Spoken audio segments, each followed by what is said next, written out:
Hello guys, বাংলাদেশের সবচেয়ে সুন্দর বর্ষাকালীন গন্তব্যর মধ্যে অন্যতম টাঙ্গুর হাওর। চারদিকে শুধু পানি আর দূরে মেঘে ঢাকা পাহাড়, নদীর মৃদু দোলা আর প্রকৃতির অপরূপ সৌন্দর্য। আজকের এই ব্লগে আমরা ঢাকা থেকে যাত্রা করে ঘুরে দেখাবো নীলাদ্রি লেক, জাদুকাটা নদী, ওয়াচ টাওয়ার, শিমুল বাগান, ভারত বাংলাদেশের সীমান্তের অপূর্ব দৃশ্য। তো পুরো ভিডিওটি দেখুন না টেনে, কারণ অনেক কিছু মিস হয়ে যেতে পারে। তো চলুন ভিডিওটি শুরু করা যাক।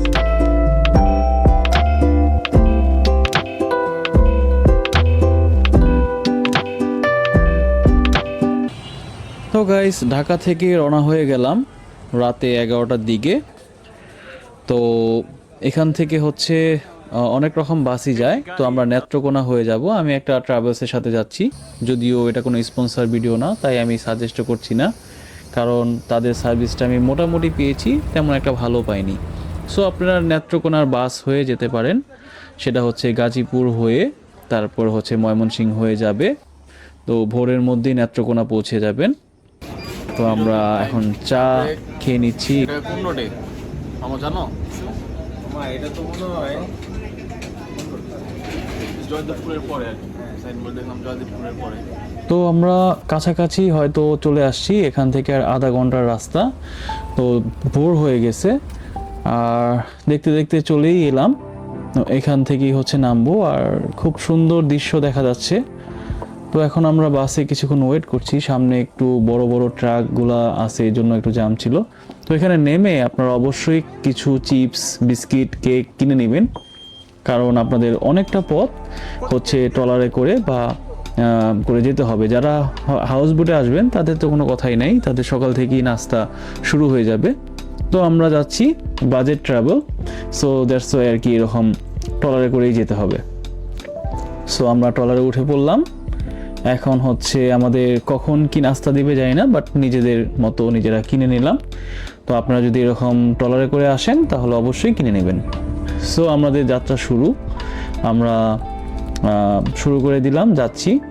তো যেতে যেতে এরকম বিভিন্ন মন্দির, মসজিদ দেখা যাচ্ছিল দূর থেকে, বিভিন্ন এলাকা, ছোট ছোট এলাকা দেখা যাচ্ছিল। তো বেশ ভালোই লাগছে ফিলটা। আর ভোরবেলার দিকে এরকম একটা সূর্য ওঠার সময় এরকম একটা দৃশ্যটা খুবই আমরা এনজয় করছি। তো যাই হোক, আমাদের এই ট্রলারে প্রায় 43 থেকে 45 জনের মতো ছিলাম। সবাই আমরা উপরের দিকে ছিলাম, নিচে কয়েকজন ছিল। সো যাচ্ছি, আর চারিদিকে পানি আর পানি, যেখানেই তাকাচ্ছি আর পানি, খুবই ভালো লাগছে। আর মিষ্টি রোদ, সেটা আসলে খুবই ভালো লাগছে, আসলে না এলে আসলে বোঝানো সম্ভব না। তো সূর্যটা আরও আস্তে আস্তে তেজ বাড়তেছে, আর আমরা সামনের দিকে এগোচ্ছি, জানি না কতক্ষণ লাগবে। তো এই যে দেখেন স্রোত, আর দেখতে দেখতে নাস্তা দিয়ে দিল। তো এই কয়েকটা ব্রিজ, এই ব্রিজগুলোর নাম কি আমি জানি না। তো সকালবেলা ডিম খিচুড়ি একটা নাস্তা দিল। সো আপনারা চাইলে নিজেদের মতো করেই আসতে পারেন। আমি লাস্ট একটা বাজেটের দিব, পুরো ভিডিওটা দেখতে থাকেন তাহলেই বুঝতে পারবেন। ঢাকা থেকে নেত্রকোনা আপনারা নন এসি বাস 800-900 টাকার মধ্যেই হয়তো পেয়ে যাবেন। সো যাচ্ছি, এরকম রিস্ক নিয়ে কেউ বসবেন না। আমাদের সাথে 2-3 জন সাঁতার জানে বিধায় আমি একটু রিস্ক নিয়ে বসলাম। যাই হোক, এই দিকগুলা কিন্তু আসলে বর্ষা সিজনেই পানি, তাছাড়া কিন্তু এদিকে আপনার মানুষের জমি, ধান চাষ হয়, এরকম এই কারণে পানিগুলা খুব সবুজ দেখা যাচ্ছিল। যাই হোক, যাচ্ছি, এরকম বিভিন্ন ট্রলার যাচ্ছে আশেপাশে, আর গাইডও ছিল। ফিলটা বেশ সুন্দর, খুব ভালো লাগছে আসলে। সকালবেলার হাওয়া আর এরকম নদীপথে যাত্রা আসলে খুব কমই হয়েছে লাইফে। যাই হোক, ভালো লাগছে। সামনে দিকে যাই আর আপনাদের সাথে কথা বলি। তো দেখতে দেখতে ওয়াচ টাওয়ারের মতোই সামনের দিকে চলে আসছি, আর সামনেই ওয়াচ টাওয়ার। এই গাছগুলো দেখেই বুঝে ফেলছি। তো চলে আসলাম ওয়াচ টাওয়ারের দিকে। অবশ্যই আপনারা এরকম দামাদামি করে দেন 200 টাকার মধ্যেই পেয়ে যাবেন নৌকা ভাড়া। সো এটা মোটামুটি আধা ঘন্টা 40 মিনিটের মতো আপনারা এরকম একটা টাইম পেয়ে যাবেন। হয়তো আপনারা একটু বেশিক্ষণও থাকতে পারেন, ঘন্টাখানেকও থাকতে পারেন। সো ওয়াচ টাওয়ার আর এই আশেপাশে একটু ঘুরে দেখাবে। আর এখানে কিন্তু অবশ্যই লাইফ জ্যাকেট নিয়ে নামবেন, কোনো কোনো জায়গায় বড় হচ্ছে গর্তও থাকতে পারে। চলে আসছি। তো আমি লাইফ জ্যাকেট পরে নিলাম। যে নৌকায় ভালো লাইফ জ্যাকেট আছে সেটাতেই উঠবেন। অনেক সময় আছে লাইফ জ্যাকেটগুলো কাজ করে না, পুরনো ভাঙ্গা, ভিতর দিকে শোলাগুলা ভাঙ্গা থাকে, তো ওগুলা দেখে খেয়াল করে নেবেন। ওই যে দেখা যাচ্ছে ওয়াচ টাওয়ার, তো আমরা ওইখানেও যাব। তো আমরা একটা 200 টাকার মধ্যে নিয়ে নিলাম একটা ডিঙি নৌকা। সো দেখা গেছে এটার মধ্যে আপনারা 5 থেকে 6 জন উঠতে পারবেন, তার উপরে ওঠাটা রিক্স। যাই হোক, তো এখানে আমরা কিছুক্ষণ থাকবো, একটু ছবি টবি তুলবো, বেশ ভালোই লাগছে। এই সেই ওয়াচ টাওয়ার যেটা অনেক ফেসবুকে দেখেছিলাম, অনেক ভালো লেগেছিল। তো আমরা এরকম গাছে উঠে ছবি তুলছি। আর এখানে হাঁটু থেকে একটু বেশি কোমর পানির দিকে আমরা আছি। তো যারা চা লাভার আছেন অবশ্যই এখানে 1 কাপ চা খাবেন, আর যাই করেন না করেন। সো এখানে চিপস বিস্কুটও পেয়ে যাবেন। তো এখানে আসলে এমন একটা পরিবেশে চা না হলে আসলে হয়ই না, খুবই ভালো লাগছে চা খাচ্ছি। আর না হলেই হয় না, তো চা খেলাম, ভালো লাগতেছে, ফিলটা সেই একটু মেঘলা মেঘলা আবহাওয়া। এই যে এখানে থেকে চা বিক্রি করে। সো সবাই মিলে আমরা অনেক বেশি মজা করলাম। আর হচ্ছে এক একজন সাঁতার কাটতেছে, ট্রাই করতেছে, যাই হোক। আর এখানে অনেক বেশি মজা করলাম। আর গান অবশ্যই গাবে তারা, তো গান গেলে একটু ফিলটা ভালোই লাগে।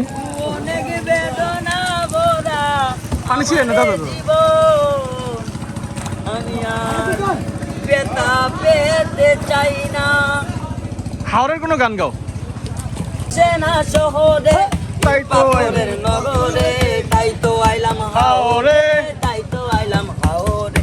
মন বসে না শহরে ইট পাথরের নগরে, তাই তো আইলাম হাওরে, তাই তো আইলাম। তার লাগে ওই রূপ দেখি আমার পঙ্কি ডাকে, আরে পাতাম যদি তাই গাইতাম এই হাওরের মাঝে, মালা গাইতা কাটাই দিতাম জীবন তার। আমার মন বসে তোদের নগরে, তাই তো আইলাম হাওরে, তাই তো আইলাম হাওরে। নীল জলেতে বাঁচাইতে তো আইলাম হাওরে, তাই তো আইলাম হাওরে।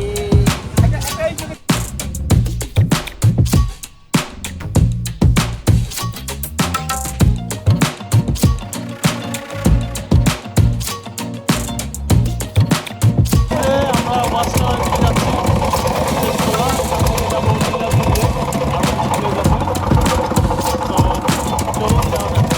তো এখন আমরা ওয়াচ টাওয়ারটার সামনের দিকে যাব, আর ওটার ভিতরে উঠে আপনাদেরকে দেখাই তো ওয়াচ টাওয়ার থেকে কি দেখা যায়। আসলে ওয়াচ টাওয়ারে আসি, না উঠলে তো আর হয় না। তো টাঙ্গুয়ার হাওরে ওয়াচ টাওয়ারে উঠে পুরো হাওরের বিশালতা এক নজর দেখা যায়। চারদিকে বিস্তীর্ণ জলরাশি আর ছোট ছোট নৌকা মিলিয়ে এক অপূর্ব দৃশ্য তৈরি হয়েছে এখানে। সো ভালোই লাগলো, ওয়াচ টাওয়ার থেকে পুরো মানে টাঙ্গুয়ার হাওরের পুরো ফিলটা আসলে করা যায়। সো এখান থেকে আমরা এখন রওনা দিয়ে দিলাম। এখন আমরা যাব হচ্ছে সেই নীলাদ্রি লেকের দিকে, যেখান থেকে মেঘালয়ের পাহাড় দেখা যায়। আর হচ্ছে যেখান থেকে আপনারা সাইট সিনগুলো করবেন টাঙ্গুয়ার হাওরে, তো সেখানেই যাচ্ছি। যেতে যেতে এরকম অনেক নৌকা স্পিকার লাগিয়ে যাচ্ছে, আর এরকম দৃশ্যও দেখতে পারবেন। আর বিভিন্ন হাউস বোটের দেখাও পাবেন আশেপাশে। তো ওগুলা হচ্ছে সুনামগঞ্জ থেকে বেশি যায়। এই যে একটা হাউস বোট, তো এরকম একটা হাউস বোটে যেতে আপনাদের 5 থেকে 6 হাজার টাকা খরচ হবে। সর্বনিম্ন 3 থেকে 3.5 টাকা থেকে স্টার্ট। দিকে লবিতে হচ্ছে আপনাদের থাকতে হবে, আর তারপর লাক্সারিয়াস রুম হতে শুরু করে সব কিছুই আছে। তো আমরা নেমে পড়লাম সেই হচ্ছে নীলাদ্রি লেকের এখানে। এখানে আমরা লাঞ্চ করে নিব। তো আমরা লাঞ্চ টাঞ্চ করে আমরা নীলাদ্রি লেক পাশ দিয়ে আমরা যাচ্ছি এখন হচ্ছে শিমুল বাগান। তো শিমুল বাগানের দিকে আমরা এগোচ্ছি। যেতে যেতে হচ্ছে এটা মিনি সুইজারল্যান্ডও বলতে পারেন। তো বিষয়টা মানে জায়গাটা এত সুন্দর আসলে বলে প্রকাশ করার মতো না, পরে এসে আপনাদেরকে আবার দেখাবো। তো এখন যাচ্ছি হচ্ছে আমরা শিমুল বাগানের দিকে। তো চলুন যাওয়া যাক। এরকম আপনারা বাইক পেয়ে যাবেন 200 থেকে 250 টাকা পার পারসন।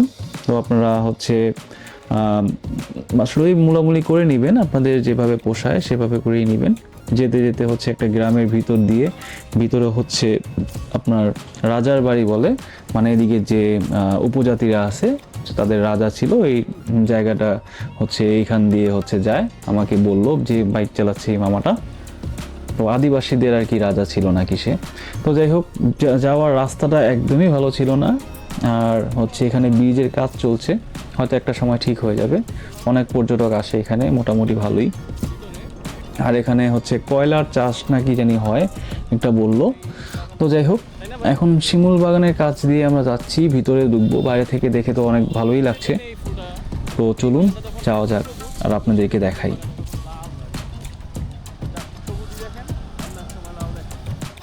তো চলে আসলাম শিমুল বাগানের গেটে। তো এখানে 50 টাকা টিকিট নিবে পার পারসন। তো গেটে টিকিট কেটে আমরা ভিতরের দিকে এন্ট্রি করলাম। তো ভিতরে আপনারা হচ্ছে বিভিন্ন হচ্ছে ঘোড়ার রাইড দিতে পারেন, ঘোরাঘুরি করতে পারেন, বসে ছবি তুলতে পারেন।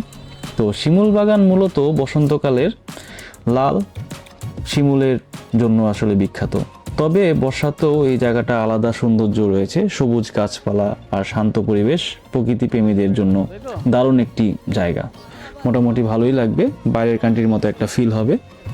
সো এই হচ্ছে এখানে বসে ছবি টবি তুলতে পারেন, আমরাও ছবি তুললাম, খুব ভালোই আসে ব্যাকগ্রাউন্ড। সো এরকম একটা বাগান, এটা এই সময়টাতে এরকম সবুজ থাকে। আর হচ্ছে আপনারা যদি বর্ষাকালের দিকে আসেন তাহলে আপনারা দেখতে পারবেন এরকম একটা নজর। সো এরকম লাল থাকে, আমি একটু এডিটিং করে আপনাদের ফিল দেওয়ার চেষ্টা করলাম। তো এখন চলুন আবার সবুজে চলে যাই। তো এখন হচ্ছে বর্ষাকালের সময়। সো শীতকালে এরকম থাকে আর বর্ষাকালের দিকে এরকম সবুজ থাকে, তখন শিমুল ফুলে পুরো ঢাকা থাকে। আর এর পাশেই হচ্ছে জাদুকাটা নদী, মানে এখানে একটা প্লেসের সাথে আর একটা প্লেস আসলে সম্পৃক্ত, মানে আপনার মানে পাশাপাশি একটা দুইটা প্লেস, অনেকগুলা নাম। তো যাই হোক, আমার এইখানটা এই নদী দেখার মতো তেমন কিছু পাইনি। তো আমরা এখন চলে যাচ্ছি হচ্ছে বারিককাটিলা। তো বারিককাটিলার দিকে যাব। ওইখানে ছোটোখাটো একটা পাহাড়ের মতো একটু উঁচা, আর হচ্ছে এই টিলা থেকে হচ্ছে আপনার নদীর ভিউটা দেখতে পারবেন। দুই রকম হচ্ছে নদীর পানির কালার। সো আমি যতটুকু পারবো আপনাদেরকে দেখানোর চেষ্টা করব। আর হচ্ছে আমাদের তাড়াতাড়ি যেতে হবে, কারণ আমরা একটা ট্রাভেল এজেন্সির সাথে আসছি। তো যার কারণে হচ্ছে সব কিছুই হচ্ছে একটু তাড়াহুড়া। আর আমরা এখানে নাইট স্টে করবো না, দ্যাটস ওয়াই আর কি, এরকম একটা ব্যাপার। তো ওইখান থেকে উঠলে ঠিক এই সিঁড়ি দিয়ে একটু উপর উঠলে আপনারা এখান থেকে পুরো নদীটাকে একটু ওয়াচ করতে পারেন। ওই যে দেখা যাচ্ছে দুই পাশে দুই কালারের হচ্ছে পানি, আর পানির কালারটা কিন্তু আসলেই দেখতে একদম ব্লু। সো আপনার দেখে মনে হবে কোনো একটা সমুদ্র, মানে সেন্ট মার্টিনের মতো কিছুটা ফিল পাবেন। জীবনে ঘোরার মতো সুন্দর যার কোনো কিছুই নেই।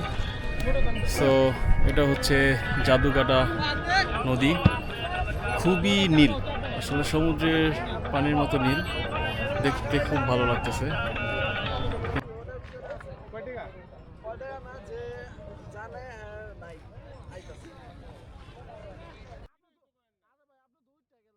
তো যাই হোক, এখানে বসে কিছুক্ষণ সময় পার করলাম, ভালোই লাগলো। আর যারা হাউস বোটে আসে তাদের হচ্ছে হাউস বোটগুলো এখানে আসে, থামে বিভিন্ন জায়গায়। আমরা হচ্ছে বাইক রাইড করেই আসছি। আর এখান থেকে মেঘগুলো একদম খুব কাছ থেকে দেখা যায়। আর এই যে দেখছেন সীমারেখার একটি রেস্ট্রিকশন দেওয়া আছে। বর্তমানে যেটা নিয়ে আমি ভিডিও দেখলাম, যে মানুষ যেটা ভিডিও করে, এই হচ্ছে বাংলাদেশ সীমানা।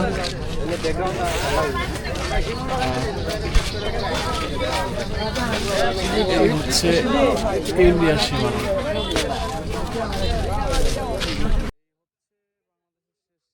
আর এই যে দেখেন বাংলাদেশ। সো অবশ্যই এই জায়গাটা দেখতে অপরূপ সুন্দর। আর বিশাল ব্যাপার স্যাপার, ইন্ডিয়া বাংলাদেশের একটা বর্ডারের ঠিক কাছ থেকে আসলে ইন্ডিয়ার মেঘালয়ের পাহাড় দেখা যাচ্ছে, খুব ভালোই লাগছে। আর এখানটায় হচ্ছে সাবধান, যাতে ছবি টবি তুলতে যেয়ে না পড়ে যান পানিতে, তাহলে বিপদ হয়ে যাবে, কারণ বর্ডার এরিয়া একটু রেস্ট্রিকশন তো থাকেই। আর দেখেন এখানে মেঘগুলো মনে হচ্ছে একদম পাহাড়কে ছুঁয়ে যাচ্ছে, খুবই ভালো লাগছে দেখে, আসলে খুবই একটা অন্যরকম ফিল। তো আমরা এখন দাঁড়িয়ে আছি বারিক্কা টিলায়। এখান থেকে একসঙ্গে দেখা যায় বাংলাদেশের সমতল ভূমি এবং ভারতের মেঘালয় পাহাড়। প্রকৃতি প্রেমীদের জন্য এটি একটি অসাধারণ ভিউ পয়েন্ট। আর অবশ্যই আপনারা যদি সুনামগঞ্জ আসেন এখানে অবশ্যই আসবেন। তো এখান থেকে আমরা এখন চলে যাচ্ছি হচ্ছে সেই আমাদের আগের গন্তব্যে। তো আমরা এখান থেকে সেই আবার, আর এই একটা জিনিস বলে রাখি, বারিক্কা টিলা জাদুকাটা নদী এটার হচ্ছে একই সাথে, ওই পাশটায় হচ্ছে জাদুকাটা নদী, এখানে হচ্ছে বারিক্কা টিলা। তো এগুলো একটার সাথে একটা সম্পর্কিত। তো আমরা এখন চলে আসলাম সেই মিনি সুইজারল্যান্ডে, কিংবা কাশ্মীরও বলতে পারেন। তো এই যে দেখেন দৃশ্যটা, মানে এটা অপরূপ একটা সৌন্দর্যের দৃশ্য, মানে দেখে মনে হবে কাশ্মীর মতোই, মানে একটা, মানে খুব সুন্দর লাগছে আমার কাছে। আর এই সাইডটা তো সুইজারল্যান্ডের মতো, মানে দেখে আসলে মিনি সুইজারল্যান্ডই মনে হচ্ছে। তো যাক, ভালোই লাগলো। আমরা একটা নৌকা ভাড়া করে নিলাম, এটা হচ্ছে 100-150 টাকা নিবে। তো এখানে জাস্ট একটু সামনে দিয়ে ঘুরিয়ে আনবে, ওই পাশটায় নিবে না, কারণ বর্ডার গার্ড বাংলাদেশে হচ্ছে বিজিপি বা বিএসএফ ওই পারের, তো হচ্ছে তাদের মানে একটা এরিয়া ভাগ করা আছে, সো না যাওয়াটাই বেটার। আপনারা এই পার থেকেই চাইবেন যে গোসল টোসল করে চলে আসতে, অবশ্যই সাঁতার জানলে। তো আমরা ওই টিলাটার সামনে যাব, ওই টিলাটার সামনে যেয়ে হচ্ছে একটু গোসল করব। চলুন যাওয়া যাক। তো এটার পাশেই হচ্ছে ট্যাকের ঘাট, আর মানে বেশ ভালোই লাগছে। এখানে আমরা একটু থামলাম, আর এই নীলাদ্রি লেকের মানে পাশেই হচ্ছে আপনার এই লেকটার পাশেই হচ্ছে, এটা হচ্ছে ট্যাকের ঘাট বলে, আর ওই পাশটা হচ্ছে নীলাদ্রি লেক। এই পুরোটা জুড়েই হচ্ছে লেক। সো এখানে হচ্ছে আমরা নৌকাটা থামিয়ে ওই পাশটায় হচ্ছে গোসল করবো। অনেকেই গোসল করতেছে, আর পানি খুবই ফ্রেশ। তো চলুন আপনাদের নিয়ে একটু যাই, আপনাদেরকেও ফিল করাই। তো দেখতে দেখতে ভিডিওর শেষ দিকে চলে আসলাম।